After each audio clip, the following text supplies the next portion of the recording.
Here in Dnipro, we're very close to the city of Zaporizhia. We're close to where the Kherson counteroffensive is taking place. This is kind of a heart where lots of logistics go through. You can head over to the Donbass in the east. So there's a lot of activity. What we know is that Russian armed forces have been striking cities all across the country, but the battlefront is here in the south and to the east.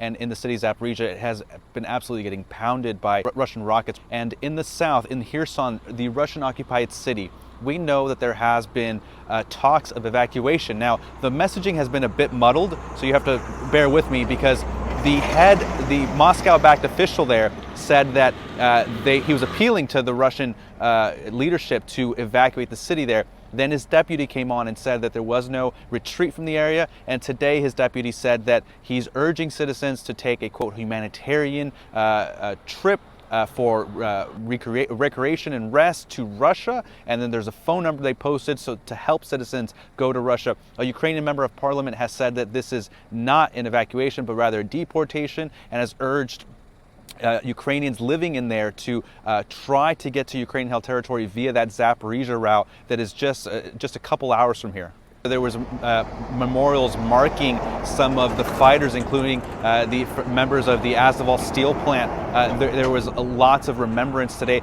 It's called Defenders Day. It's for those soldiers who've been fighting to defend Ukraine. There's been crowdfunding efforts online for soldiers. I should remind you, many of these soldiers here are volunteered. They have to sometimes provide their own gear.